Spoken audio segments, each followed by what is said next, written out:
I'm actually not 100% sure how Fluttery Records came to know of Seven Nines and Tens' existence.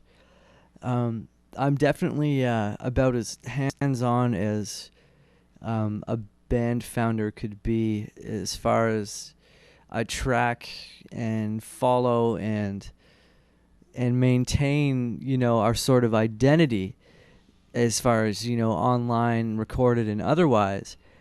And I have a massive collection of material that I've accumulated over the years, as far as posters and write-ups and all sorts of stuff. But with that sort of eye on the band, we put the record out in the second week of December, and I could see that some European blogs that were related to post rock started paying attention to our song Famke Janssen.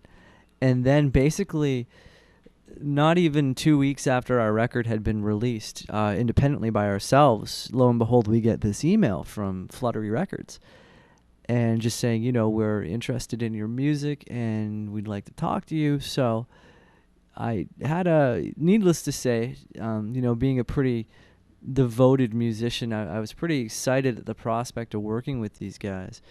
And they actually, the business side of the materials we received from them, I actually received on Christmas Eve 2011. So it was definitely pretty special that way. As far as the label themselves, we just had a look at their roster, their business model, and their legitimately sincere passion for the style of music we play and for our band. And it just made sense to sign for the re-release of Habitat 67 with them. And aside from that, their roster, the band Mooncake from Russia is one of my favorite bands as far as post-rock is concerned. And I've been listening to them for years. And, to be on the same roster as them is sort of mind-blowing in the sense that I don't even really understand how it happened. But we definitely, as far as working with them is concerned, it's been really beneficial in the sense that they have access to corners of the world that I simply just wouldn't know how to get access to.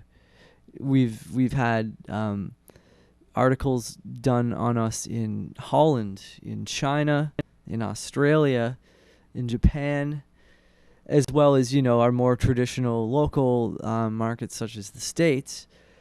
But they have because of their they've been around for a bit and their roster is really starting to grow in size.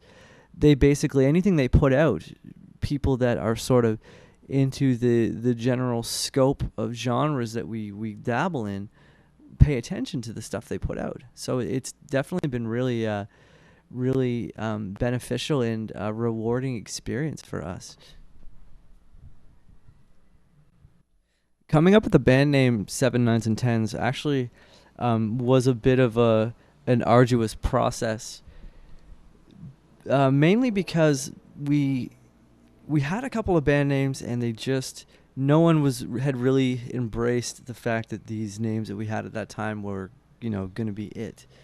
And what we did was because that was the feeling and we all knew it, we made a list of potential band names, which I took and put up on Facebook, and people voted on what name they liked the most. And Seven Nines and Tens was the unanimous champion. Basically, it was like it earned 99.9% of the votes altogether. Seven Nines and Tens itself is actually a lyric from a song called Stars by the band Hum, who are from Champaign, Illinois. Seven Nines and Tens began shortly after I moved to Vancouver, actually, in 2005.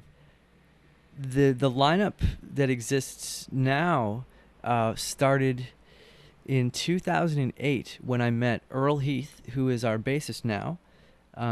At the time, I was auditioning drummers, and I met him. He was a drummer. and we hit it off. We're very like-minded individuals and enjoy playing music together. And so between him and I, we played between 2008 and 2010 with him on the drums. And then we met our present drummer, Riley Raukma, on St. Patrick's Day in 2010. And Earl, from there, transitioned to our bassist, playing 6-string fretted and 6-string fretless basses, with Riley taking over on the drums.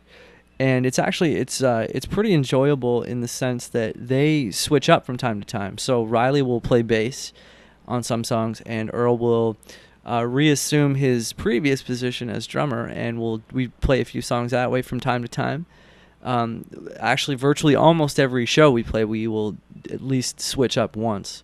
So it's definitely, as a songwriter and musician, it's definitely really satisfying to be able to do that. And I think I say that to the crowd whenever we do it, because it's fun.